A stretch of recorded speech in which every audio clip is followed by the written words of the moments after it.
Welcome to the Actionable ESG Talk series brought to you by AKFI Sustainability Association, the world's first non-profit industry association committed to bridging the gap between ESG, sustainability, and digital transformation.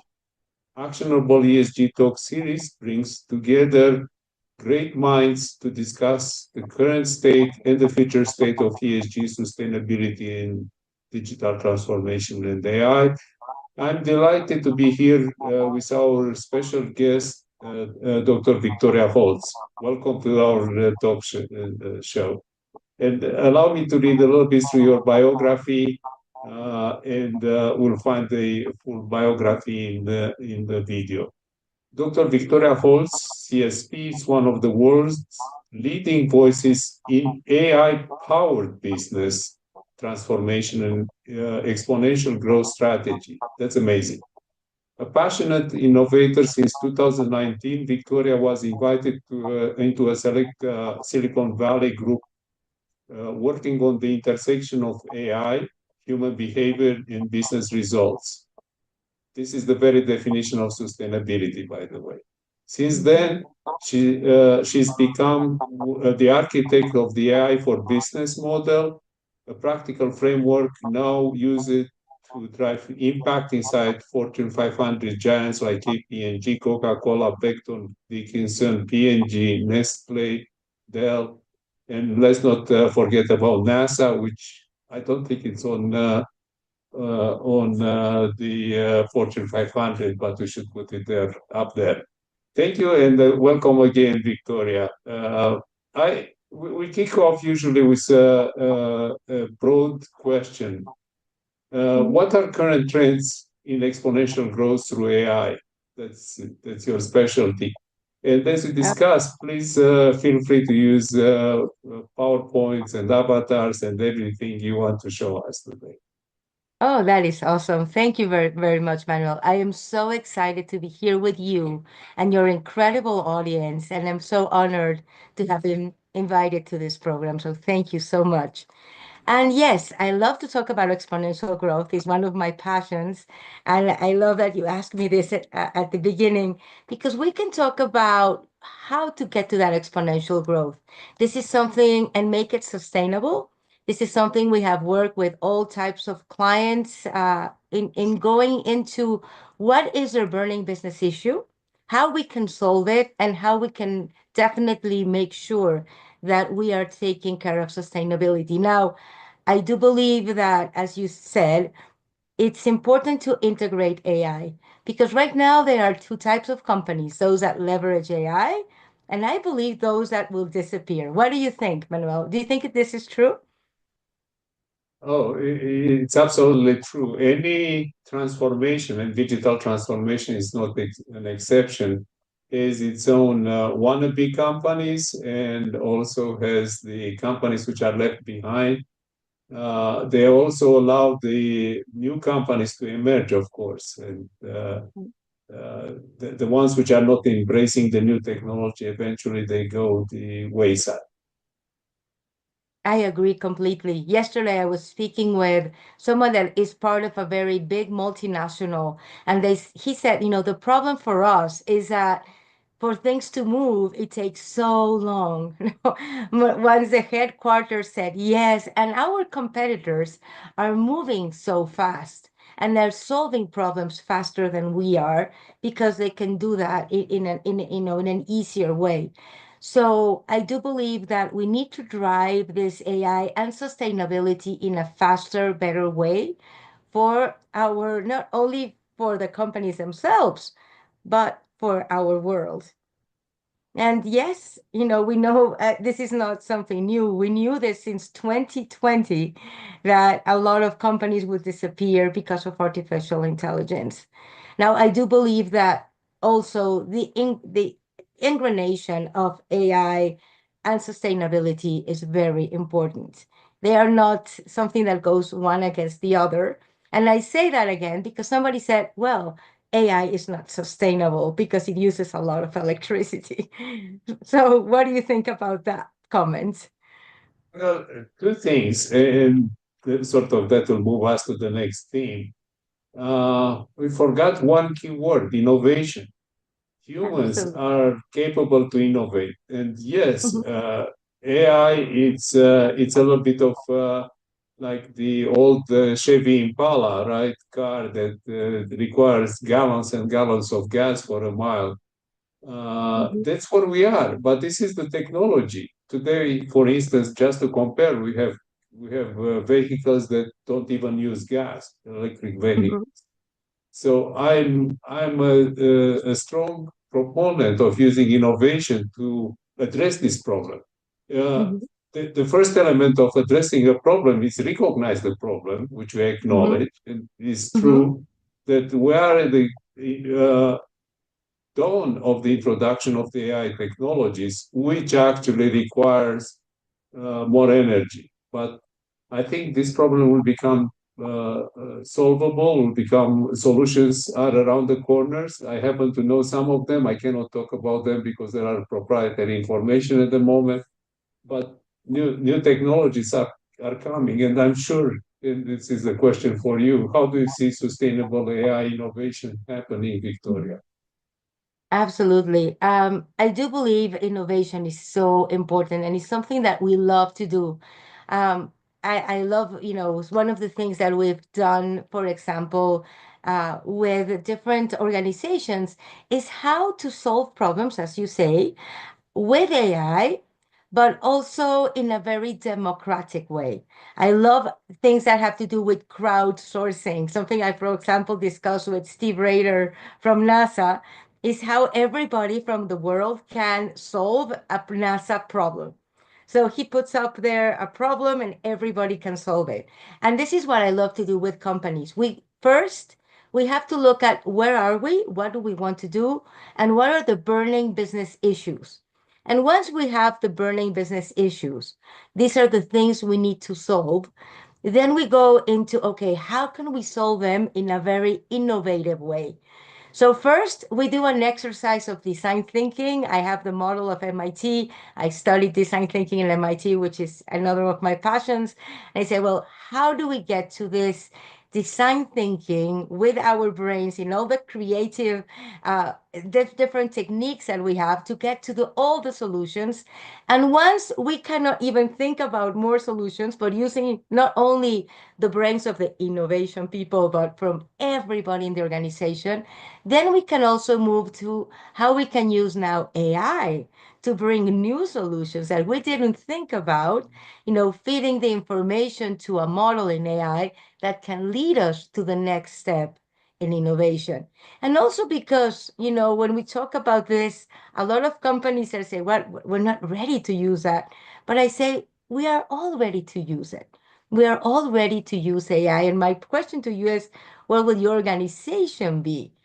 And, how can we make sure we do use AI? Because as we said, and I have seen this happen over and over and over again, Manuel. We have 100 ideas to solve a problem. People say, and I say, do we have any more ideas? No, we cannot think about any more. We are, at the top of where we can think about. This is all we have.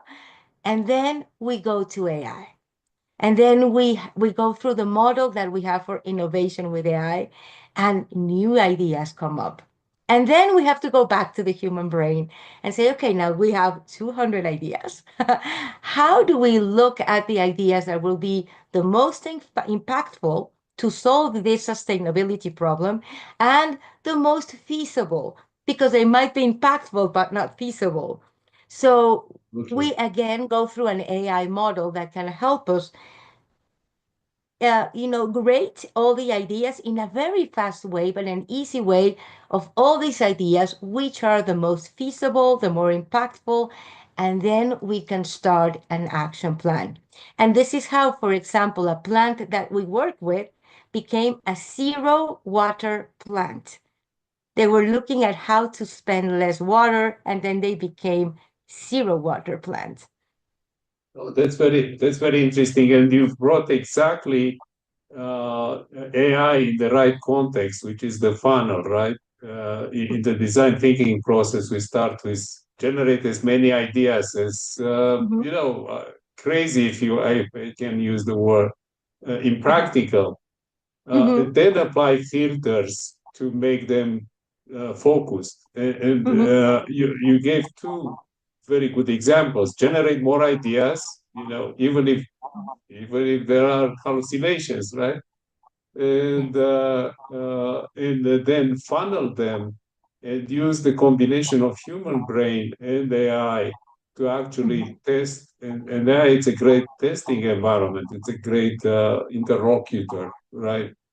For a single human, right? And you can put your ideas in the right context, and eventually through the filtering you end up with a better design. Mm-hmm. I think your example about zero water, it's something I would like to hear a little bit more about it. There are also examples of AI going through, tons of pharmaceutical and drug research and saying, oh, you didn't Mm-hmm. notice that this plus this can create a new drug that really can help in a specific disease. And this is not because the humans didn't discover it, but it's Mm-hmm. because the humans don't have the capacity to analyze a million uh, Mm-hmm. papers. So tell us a little bit more about the zero water, if you can. Well, as you know, I have an NDA, so I cannot say what company this is. But what they were looking at, and one of the burning business issues is that the place the plant is at right now is in a place where there is almost now no water, and there's a lot of issues in terms of policies and also the government. So they said, well, we don't want to move the plant to somewhere else. What we want to do is how can we make it sustainable, and how can we make sure that the water we are using can be reused over and over and over again. And it was very interesting because the best ideas, Manuel, came from the people in the production line.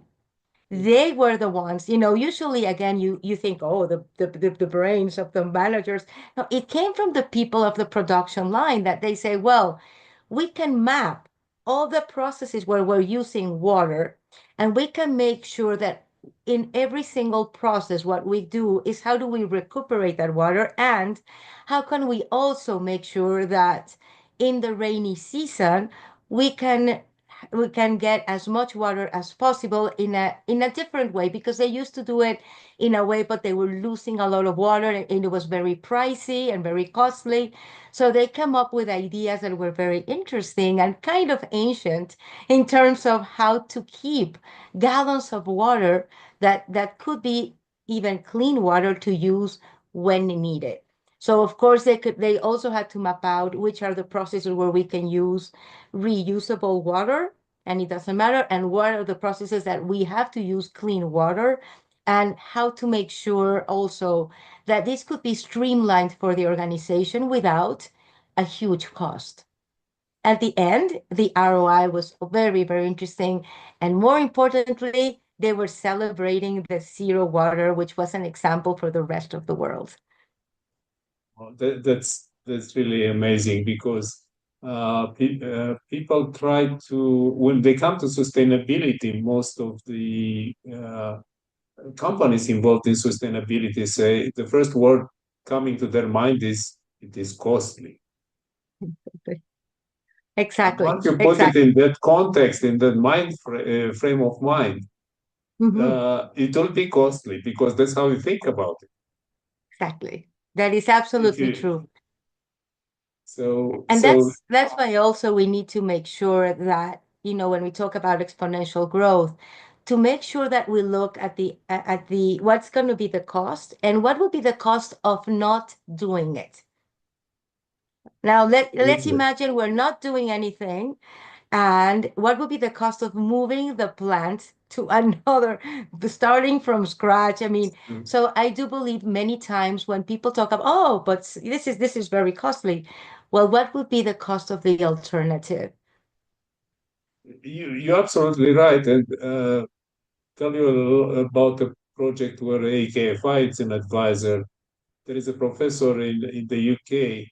It's a professor of finance and accounting. Actually, he's an expert in accounting. He's writing a book, and our advice to him was, okay, how do you account for costs not incurred, cost avoidance? Mhm. Because in accounting systems, we perfect in accounting of every cent and every dollar and every cent of Mhm. costs, but Mhm. costs that don't incur are not accounted for. It's only the Mhm. ones we incur. So I think there is a lot of room, back to AI to help the accounting profession and the financial profession to actually come up with better financial models, because Mhm. sustainability is about profitability. Exactly. It's Mhm. together, Yes, right? it's not a fight. It should It- be something that integrates together. And I always say we Absolutely. have It's to not a make the charity. business. Mhm. It's not a charity. People think, okay, sustainability is donations donations are great, but these are charities. Mhm. Absolutely. I always say we need to make the business case for sustainability. And we need to make sure that whatever idea we have has four indicators: return on investment, return on people, because it's not only about investment, but it's also about, you can imagine the emotions in everybody at the plant, and the people that propose these ideas. I mean, that's something that is invaluable. So return on people, return on expectations, meaning what are the expectations of all the stakeholders? So mapping out the expectations and making sure that we are fulfilling the expectations of each of the group of stakeholders, of what is the government, what is the company, what is the community. So looking at mapping all of those, because you and I know that a lot of sustainability efforts fail because they didn't map out all the stakeholders. And the last one would be return on sustainable results.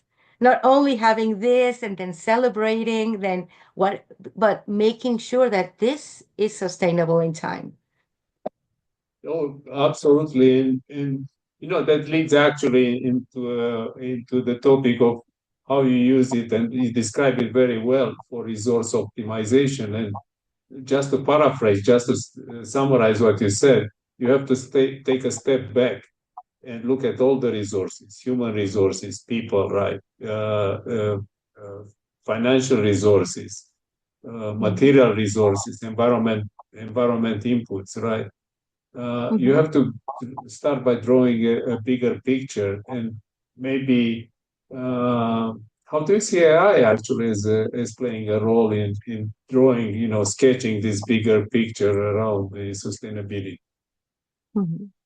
Well, when we talk about this mapping, what is really interesting, as you know, is AI is nothing but data. How do we use the data? So what we are looking at is what are all the insights that we can get from the management team, but also from the different points at the organization of what are the burning business issues, what are the things that we need, and then again using AI to understand and map out all these four indicators that we just spoke about. So it's a much easier way to do it, but also we need to make sure that we have the right data, the right insights, and that we have the right mindset. I always speak that if we want to do any type of change, if we want to use AI, if we want to use any technology, the mindset is the first thing we need to work at. First, the mindset at the C level, make sure that they are ready for what's coming and they do not block all the things to make sure, talking about technology and what's coming.